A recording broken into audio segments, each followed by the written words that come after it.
Shalom sahabat Kabari, senang sekali kita dapat bertemu kembali. Saya percaya bahwa Tuhan kita senantiasa menyertai dan juga melindungi serta memberkati kita semuanya. Sahabat Kabar yang dikasihi Tuhan, renungan kita pada hari ini saya beri judul Hati Seperti Empedu yang Pahit. Sahabat Kabar yang dikasihi Tuhan, hati itu perlu dijaga supaya tidak jadi pahit seperti empedu yang pahit. Memang dalam hidup ini banyak hal yang bisa membuat kita jadi pahit, mulai dari perkataan, hinaannya orang, direndahkan orang, difitnah, dan juga makian. Dan juga perlakuan-perlakuan yang lain yang merendahkan kita. Ini semuanya bisa membuat hati menjadi pahit kalau kita tidak menjaga hati kita. Sahabat Kabar yang dikasihi Tuhan, kalau hati tidak dijaga, maka akan jadi seperti empedu yang pahit. Sudah pernah cicip empedu yang pahit? Getir dan pahit banget loh. Saya akan baca dari Kisah Para Rasul 8 ayat 23. Sebab kulihat bahwa hatimu telah seperti empedu yang pahit dan terjerat dalam kejahatan. Perkataan ini ditujukan kepada Simon. Dalam Kisah Para Rasul 8 ayat 13, katakan Simon sendiri juga menjadi percaya dan sesudah dibaptis, ia senantiasa bersama-sama dengan Filipus dan takjub ketika ia melihat tanda-tanda dan mujizat-mujizat besar yang terjadi. Simon takjub melihat pekerjaan Roh Kudus dalam kehidupan rasul-rasul.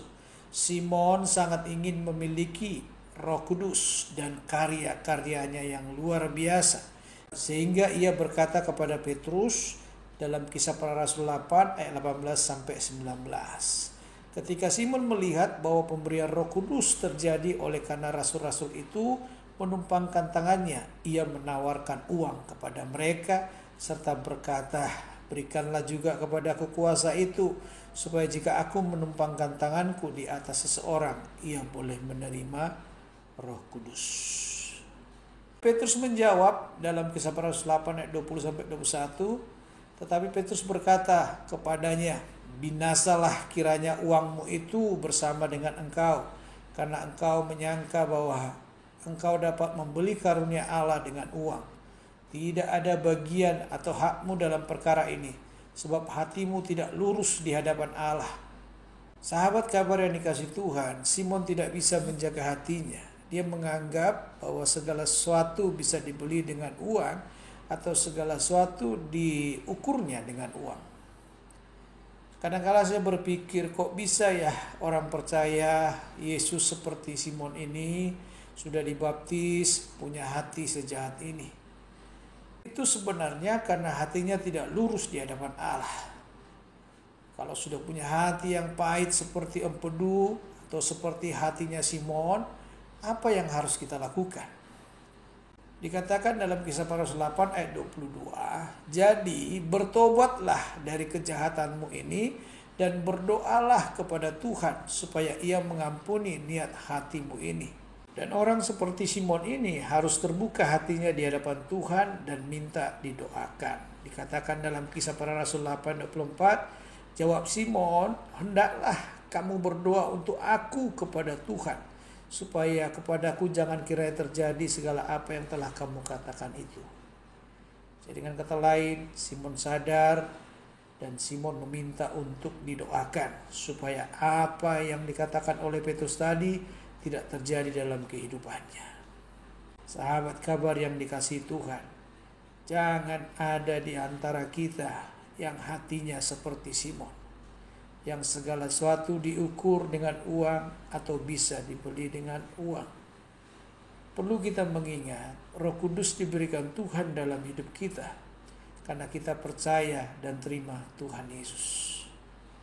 Karunia-karunia Roh Kudus adalah anugerah dan kepercayaan yang Tuhan berikan bagi orang percaya yang punya hubungan yang benar dengan Roh Kudus. Kalau kita mau melihat kuasa Tuhan dan Roh Kudus berkarya dalam hidup kita, bangunlah hubungan yang intim dengan Roh Kudus.